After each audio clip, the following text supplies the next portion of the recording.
우리 성도님들은 어떤 성경의 인물을 좋아하십니까? 여러 인물들이 있겠죠.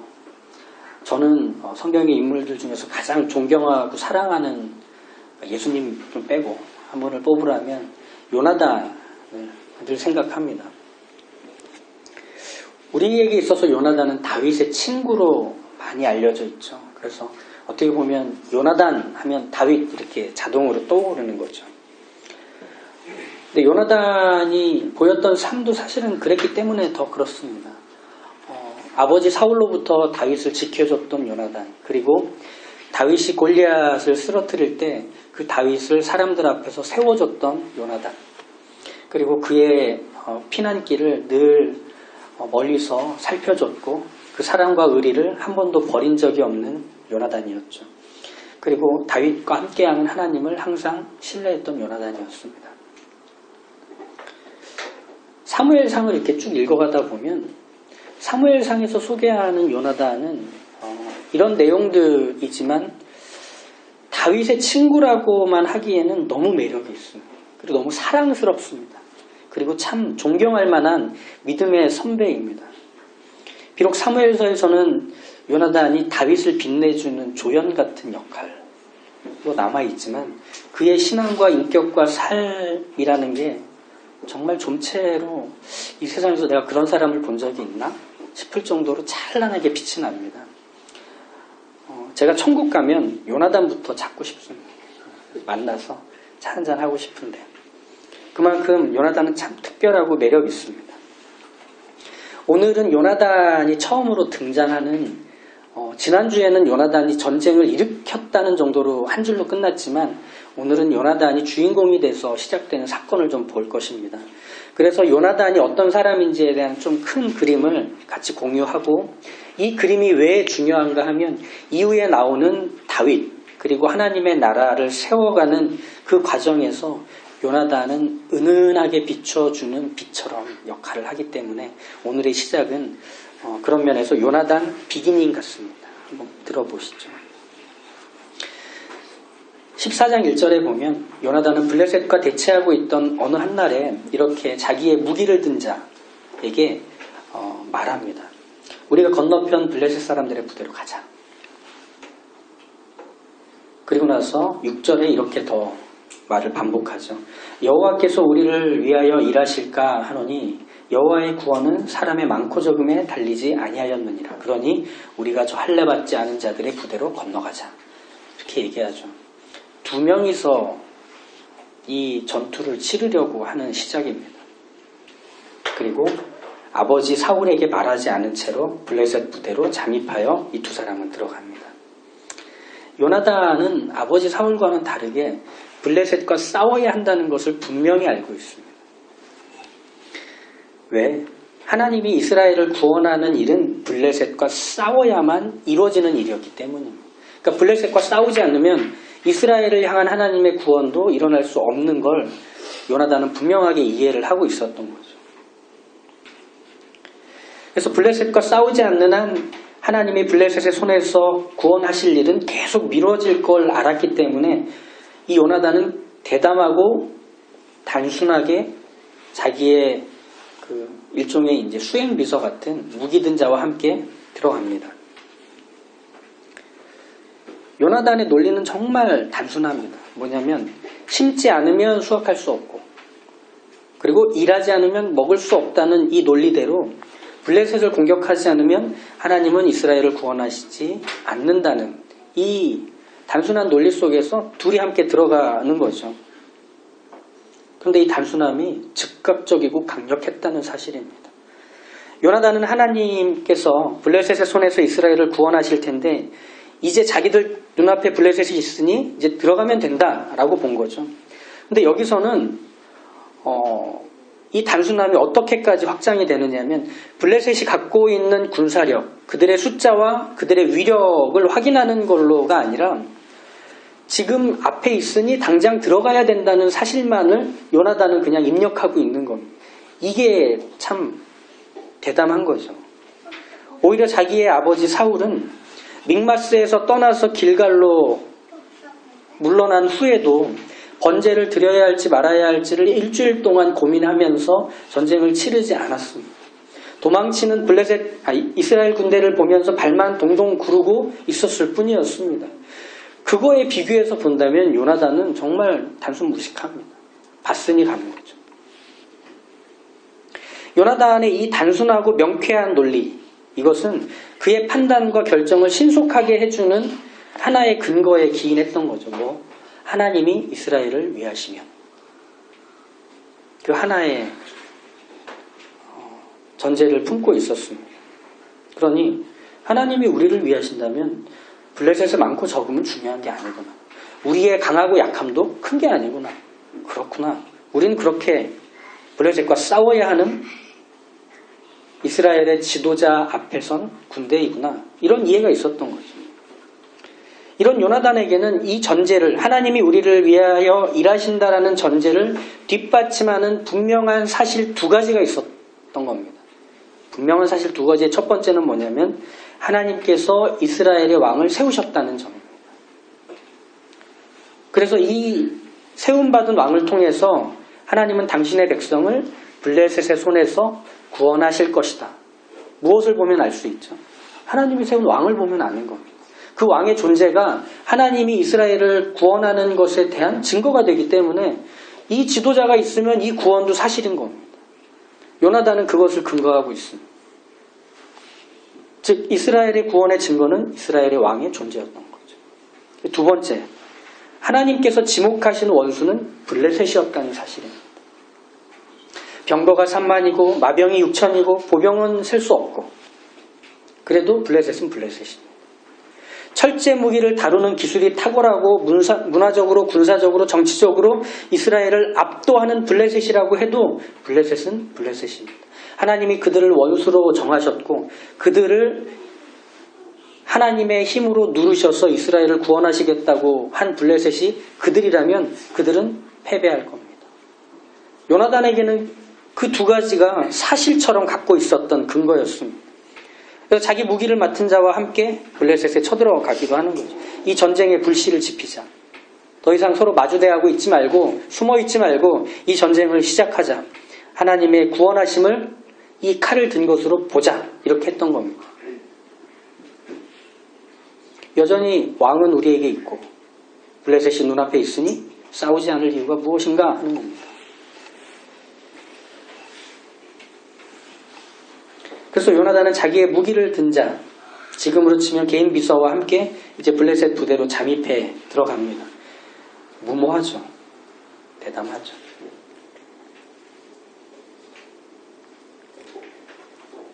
그런데 이제 여기서 좀 뜻밖의 얘기가 하나 중간에 들어가고 나서 전투가 치러집니다. 8절과 10절을 한번 보실까요? 요나단이 이르되 보라 우리가 그 사람들에게로 건너가서 그들에게 보이리니 그들이 만일 우리에게 이르기를 우리가 너희에게로 가기를 기다리라 하면 우리는 우리가 있는 곳에 가만히 서서 그들에게로 올라가지 말 것이요 그들이 만일 말하기를 우리에게로 올라오라 하면 우리가 올라갈 것은 여호와께서 그들을 우리 손에 넘기셨으니 이것이 우리에게 표징이 되리라 하고 요나단이 무기 맡은 자에게 이렇게 얘기를 한 겁니다. 하나님이 이 전쟁을 우리에게 맡기셨다는 표징을 보고 싶다.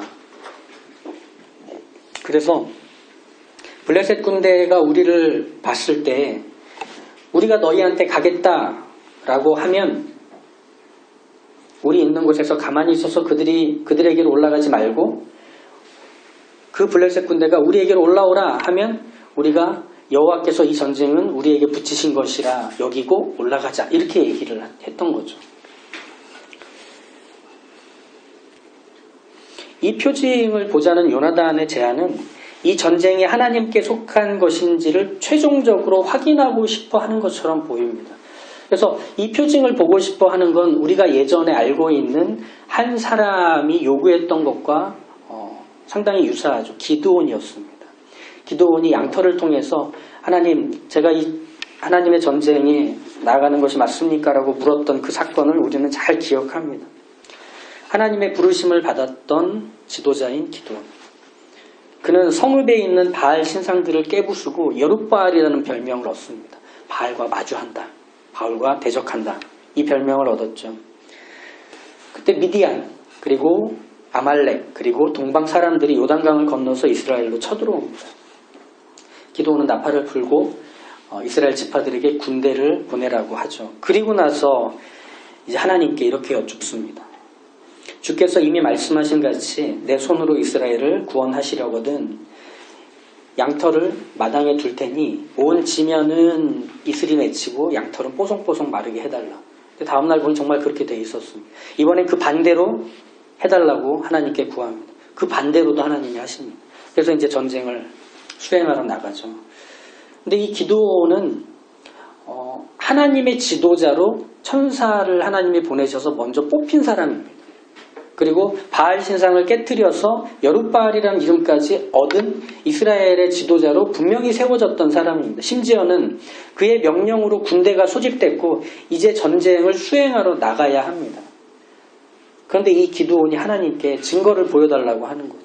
곧 말을 타고 전쟁터로 나가야 하는 기드온인데 하나님께 다시금 이 전쟁이 하나님께 속한 건지 전쟁을 승리할 수 있는 건지 하나님께 확인받으려고 하고 있는 거죠. 이런 기드온의 하나님을 향한 이 물음은 기드온이 얼마나 연약하고 부족한 사람인지를 보여주는 한 사건이 됩니다. 하지만 하나님은 그런 기드온을 아시고 그에게 맞는 방식으로 증거를 보이셨죠. 내가 너와 함께한다. 약속의 증거를 2번이나 보여주시죠. 요나단도 그런 표징을 보고 싶어 하는 듯 이 사건이 보이는 겁니다. 그들이 우리 보고 올라오라고 하면 그걸 사인으로 알고 우리가 들어가기로 하자. 이런 식으로 이 부분이 이해가 된다는 거죠. 그런데 요나단이 이런 표징을 누구한테 구했는지를 생각해 보십시오. 이런 표징을 아무에게도 구하지 않습니다. 이 표징은 다만 무기든 자와 공유하는 이야기일 뿐입니다. 기드온은 하나님께 그걸 부탁했죠. 그런데 요나단은 다만 일어나는 현상을 보며 표징을 삼자라고 무기든 자와 얘기했을 뿐입니다. 기드온과의 차이는 거기에 있습니다. 기드온이 하나님께 요구했던 양털과는 성격이 다른 거예요. 요나단은 하나님께 표징을 구한 게 아니었던 거예요. 즉 요나단에게는 이 싸움을 해야 할지 말아야 될지에 대한 어떤 하나님 앞에서의 표징이나 증거가 필요한 게 아니었어요. 이미 이 전쟁은 싸워야 할 전쟁이었기 때문에 그 사인을 보고 내가 들어가야 될까 말아야 될까를 확인할 필요가 요나단에게는 없었던 겁니다. 그렇다면 왜 이 표징을 보려 했는가? 다시 9절과 10절을 가만히 한번 보실까요? 이건 이제 그 문학적인 이해가 필요합니다. 네. 한글을 좀 잘 해석할 수 있어야 합니다. 보시죠. 그들이 만일 우리에게 이르기를 우리가 너희에게로 가기를 기다리라 하면 우리는 우리가 있는 곳에 가만히 서서 그들에게로 올라가지 말 것이요. 올라가지 말 것이요. 싸우지 않겠다는 뜻이 아닙니다. 10절 그들이 만일 말하기를 우리에게로 올라오라 하면 우리가 올라갈 것은 여호와께서 그들을 우리 손에 넘기셨음이니 이것이 우리에게 표징이 되리라. 표징은 그럼 뭐가 되는 거죠? 그들이 올라왔을 때는 전쟁터가 여기가 되는 겁니다. 우리가 올라가면 전쟁터는 거기가 되는 겁니다. 하나님이 싸우시는 자리가 어디여야 할지에 대한 표징일 뿐이지 이 전쟁을 해야 될지 말아야 될지를 묻는 일은 아니라는 겁니다. 그래서 8절 마지막 부분에 뭐라고 하느냐면 보라 우리가 그 사람들에게로 건너가서 그들에게 보이리니라고 합니다. 그러니까 일부러 들키겠다는 거예요. 자기들이 여기 와 있는 걸 들키게 해서 얘네들이 올라오면 여기서 싸우고 우리 보고 올라가라고 하면 거기서 싸우는 전쟁이 이제 시작된다라는 걸 무기든 자와 공유하는 겁니다. 재미있죠. 지금 요나단과 무기든 자가 대화를 나누고 있는 곳이 어디였느냐면 험한 바위가 있는 곳입니다. 왜 굳이 이 험한 바위의 이름까지 성경에서 소개를 하고 있는지 우리가 좀 그냥 넘어갈 수가 없는 거예요. 이 바위의 이름이 뭐냐면 보세스. 또 하나는 세네죠. 보세스와 세네입니다. 이 바위가 얼마나 크고 얼마나 험하고 뾰족했는지 이름까지 붙여져 있는 바위였습니다. 보세스와 세네. 지금 이스라엘 군대와 블레셋 군대가 한쪽은 보세스라는 곳에 진을 치고 있고 한쪽은 세네라는 곳에 진을 치고 있는 거예요. 근데 이게 천연의 이제 구분선이 되는 거죠. 무슨 말이냐면 이쪽에 있는 블레셋 군대가 쳐들어오려면 여기서 내려와서 이렇게 올라가야 됩니다. 그러면 올라오는 지형이 워낙 험준하기 때문에 위에서 그냥 깔아뭉개면 전쟁이 손쉽게 끝날 수 있습니다. 그러니까 서로 마주보고 싸우지를 못하는 거예요. 먼저 올라오면 지기 때문에. 그러니까 보세스와 세네 위에다가 진을 치고 있는 두 부대는 그저 마주보며 이 블레셋 군대 입장에서는 이제 워낙 군세가 강하니까 그냥 욕하고 비아냥대고 도발하는 것밖에는 할 게 없는 상황이었던 거예요. 그때 요나단과 무기든 자가 야 우리가 간다는 걸 들키자. 그래서 저들이 우리를 가볍게 여겨서 우리에게로 온다면 여기서 싸우기로 하고 저들이 올라오라고 비아냥대며 우리에게 얘기한다면 우리의 싸움터는 저기가 될 거야. 그런데 이 싸움은 분명 하나님이 우리에게 붙인 싸움이 되는 거야. 이렇게 하며 서로 용기를 북돋워줘서 이 전쟁에 참전하게 되는 겁니다. 이제 그 배경이 좀 이해가 되시죠? 이 얘기를 20분 정도 한 것 같네요. 즉 요나단은 싸우고 싶지 않은 주저함이 전혀 없어요. 하나님께 속한 전쟁이기에 그 수가 많고 적음에 따라서 결과가 만들어지지 않는다는 걸 알고 있습니다. 그래서 무기든 자와 함께 블레셋을 공격하여 들어가죠. 요나단이 생각했던 대로 두 명이 올라오는 걸 보고 가볍게 여겼던 블레셋 사람들은 이렇게 비아냥대며 그들에게 외칩니다. 14장 11절과 12절을 보시면 그들이 숨었던 구멍에서 나온다. 얘들아 우리에게로 올라와 봐라. 보여줄 게 있다. 이러면서 약 올리는 거죠. 그렇게 해서 그 험하고 큰 바위를 요나단과 그의 부하가 손발로 기어서 올라갑니다. 근데 신기한 건 싸울 수가 없잖아요. 올라가는 것 자체가 힘드니까. 그럼 위에서 화살 한 방만 쏘면 한 사람이 떨어져 죽을 수밖에 없습니다. 그냥 놔둡니다. 이미 전쟁의 승기가 넘어가 있는 거죠. 그래서 힘들게 올라와서 그 자리에서 이 두 사람이 공격해 싸운 그래서 죽인 블레셋 군대가 20명이라고 합니다.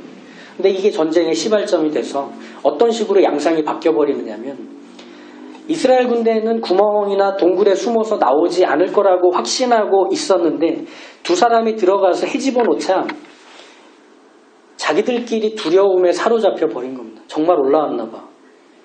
어떻게 된 거지? 그러면서 그 안에서 혼란과 분열이 일어나며 자기 옆에 있는 사람들한테 칼을 휘두르기 시작을 합니다. 원래 겁나면은 눈 감고 싸우거든요. 그러니까 그런 일이 일어나니까 서로가 서로를 죽이는 아비규환의 일이 터져버린 겁니다. 이것을 망보고 있던 사울의 부하가 이 사건을 사울왕에게 얘기하고 이 일이 터진 걸 보면서 이제 사울의 군대 그리고 흩어졌던 숨어있던 이스라엘의 또 다른 군인들 그리고 특이했던 것은 블레셋 군대의 포로로 잡혀 있었거나 아니면 블레셋 군대와 협력하고 있던 히브리 사람들까지도 그 안에서 다시 칼을 빼들어서 블레셋 군대와 싸웠던 겁니다. 그래서 이들이 베다엔까지 쭉 밀려서 도망가 버립니다. 이 전쟁은 2명으로 시작해서 말도 안 되는 승리로 끝나버린 전쟁이 됐죠. 그리고 그 주인공이 누구였죠? 요나단이었던 겁니다. 그러니 얼마나 멋있습니까? 요나단의 대비는 이렇게 강렬하고 특별했습니다. 근데 혹시 오늘 제가 이 본문을 가지고 이렇게 설교를 할 때 이 사건을 처음 들어보는 분도 계실 수 있어요. 왠지 아세요? 이 사건은 16장 이후에 나오는 다윗이 골리앗을 죽인 사건과 정확하게 겹쳐지는 사건이라서 그렇습니다. 그러니까 어떻게 보면 과정까지 다 똑같아요. 결과까지. 그런데 다윗이 골리앗을 쓰러뜨리고 블레셋을 쫓아낸 사건이 우리에게 워낙 강렬하고 인상이 깊어서 요나단이 이런 일도 했어? 잘 모를 수 있을 정도로 덮여버린 사건이에요. 이렇게 특별한데도 불구하고 말이죠. 오늘 우리가 이 본문에서 주목하고 싶은 것은 요나단이 이런 특별한 하나님의 손이 되어 일을 했던 사건에도 불구하고 요나단의 전체의 인생은 마치 다윗의 그늘 아래서 다윗의 조력자로만 활동했던 것 같은 소개로 사무엘상이 채워져 있다는 것. 그러니까 다윗의 친구 요나단이라는 것에 계속 내용들이 이어진다는 것. 이런 대단한 사람임에도 불구하고 말이죠. 이제 우리가 요나단이 나올 때마다 저는 더 요나단 얘기를 많이 할 겁니다. 너무 사랑하니까. 그런데 요나단 얘기를 많이 하면 할수록 다윗이 더 높아져요. 이게 참 특별해요.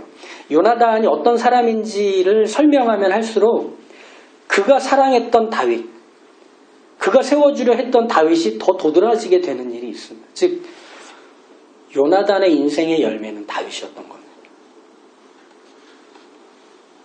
근데 이게 우리 현대를 사는 우리에게는 도무지 받아들이고 싶지 않은 설명입니다. 내가 누군가를 드러내는 인생이라고? 내가 얼마나 특별한데? 내가 얼마나 유일한데? 내가 누군가를 조력하고 누군가를 돕는 것으로 내 인생이 쓰이는 게 내 삶의 가치라고? 난 동의할 수 없어. 누구를 맺히기 위해서 내가 사는 거라고? 나는 받아들일 수 없어. 난 나 하나뿐이야. 난 나를 위해 살아. 이렇게 말하고 가치를 만들어내는 시대 속에서 요나단의 인생은 다윗을 열매 맺기 위한 것이라는 것이 우리에게 얼마나 동의가 되고 적용이 되느냐 하는 겁니다. 내가 누굴 위해 존재해야 한다고? 이거죠. 내가 누굴 위한 인생의 조연이고 엑스트라로 살아야 한다고? 그런데 사람의 아름다움 그리고 사람의 사람됨에 참된 본분은 여기서만 생겨난다는 겁니다. 우리가 잘 알고 있는 그 말씀 기억하실 거예요. 예수님께서 요한복음 12장 24절에서 내가 진실로가 두 번 들어가 있으면 예수님의 강조가 아주 크다는 겁니다. 진실로 너희에게 이르노니 한 알의 밀알이 땅에 떨어져 죽지 아니하면 한 알 그대로 있고 죽으면 많은 열매를 맺느니라. 이렇게 얘기하시죠. 이것은 예수님의 이 땅에 오신 이유와 죽으심에 대한 좋은 설명이 됩니다. 당시의 제자들은 몰랐지만 씨앗의 역할은 어떻게든지 안 썩고 땅속에서 버티는 게 아닙니다. 이게 나의 지상 과제야 하면서 죽지 않고 버티는 게 아니죠. 자기 안에 있는 생명을 틔워내기 위해서 땅속에 묻힌 씨앗이 해야 되는 일은 썩어 죽어야 합니다. 그래서 그 생명이 피어나오는 게 내 죽음과 맞물린다는 걸 씨앗이 알고 있어야 하고 내가 썩어가는 것이 양분이 돼서 힘을 갖고 떡잎이 피어 올라야 한다는 걸 알고 있어야 합니다. 그래서 그 한 알의 밀알이 땅에 떨어져 썩어 죽어야 거기서 많은 열매를 맺을 수 있는 줄기가 그래야만 피어오르는 거죠.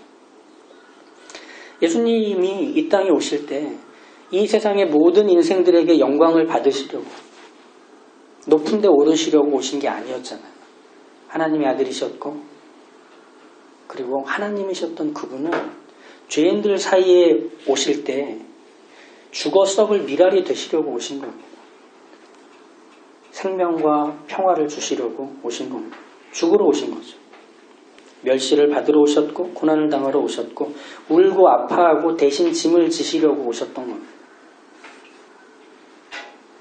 왜? 그래야만 죄인이 생명을 얻고 하나님의 자녀가 되기 때문이죠.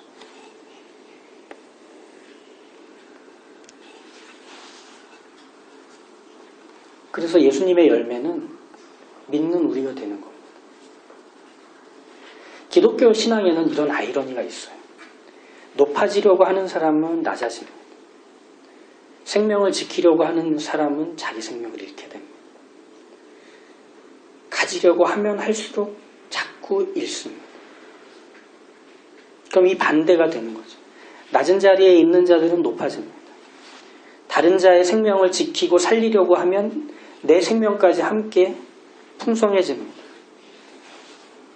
나눠주려고 하면 채워집니다.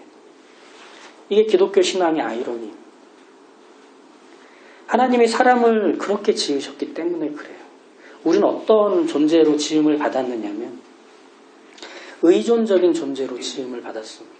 그래서 하나님은 아담에게 하와를 주신 겁니다.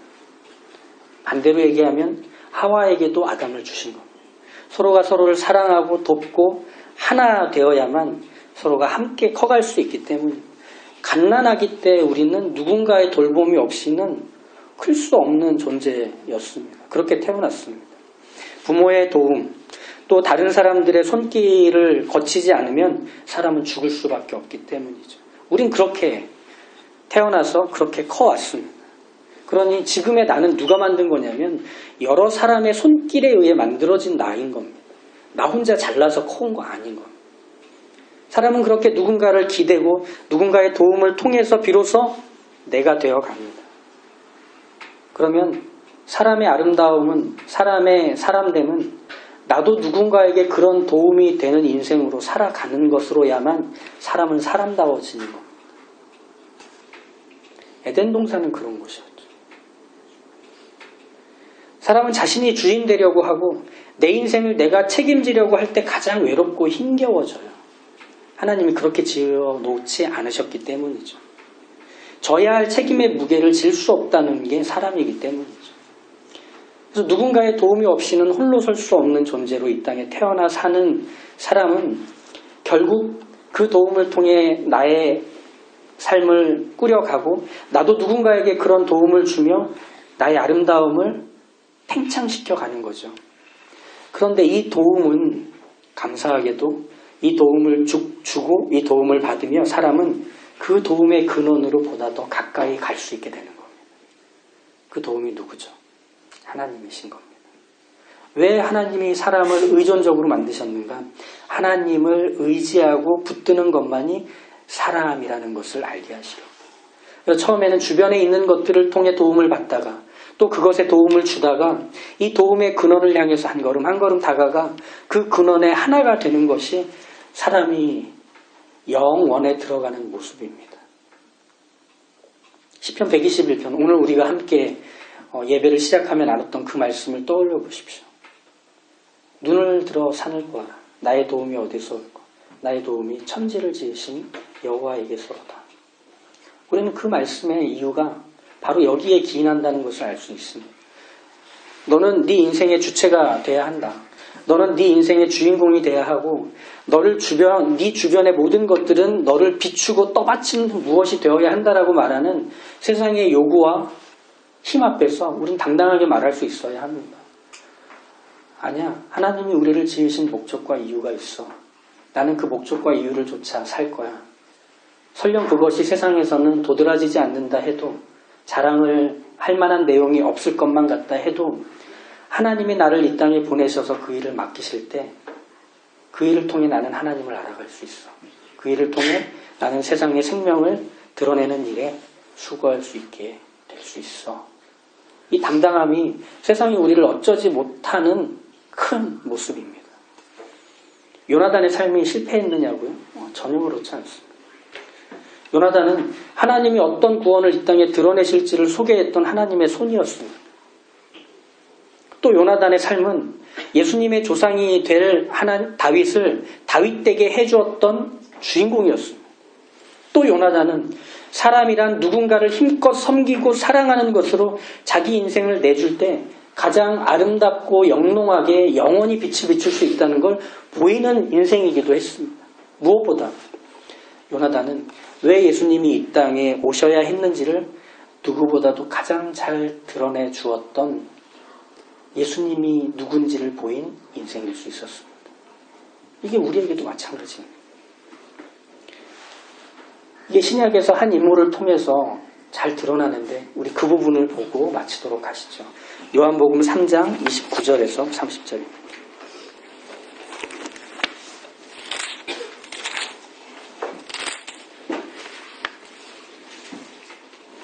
요한복음 3장 29절에서 28절부터 제가 읽겠습니다.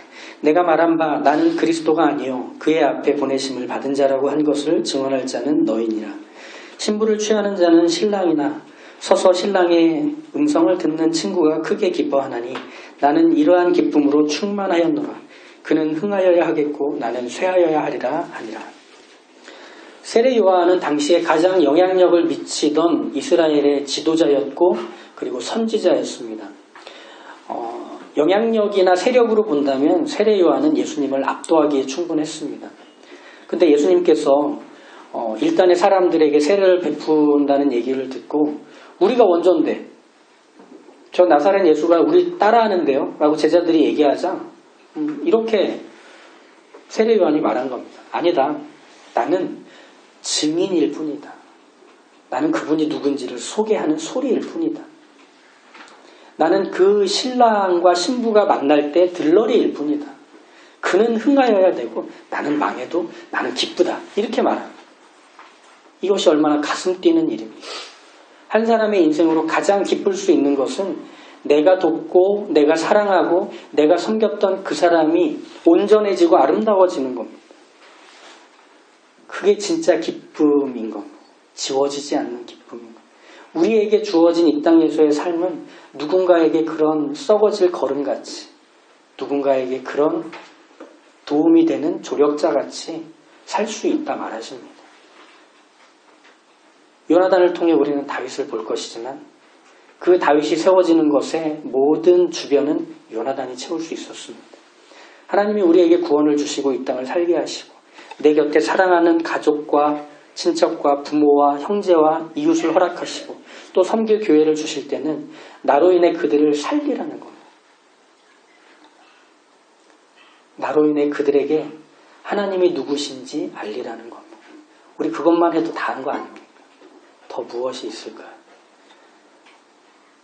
그 기쁨을 다른 것과 뺏기지 않으시도록 우리 곁에서 누군가 우리에게 도움을 청하거나 필요를 얘기할 때 미루지 마시고 서둘러서 그 일에 마음을 쏟을 때 비로소 우리에게 찾아오는 피로함보다 더 큰 만족이 우리의 전 존재를 채우는 것을 경험하게 될 것입니다. 그 사랑의 사람이 모두가 되어가시기를 주님의 이름으로 축복합니다. 기도하시죠.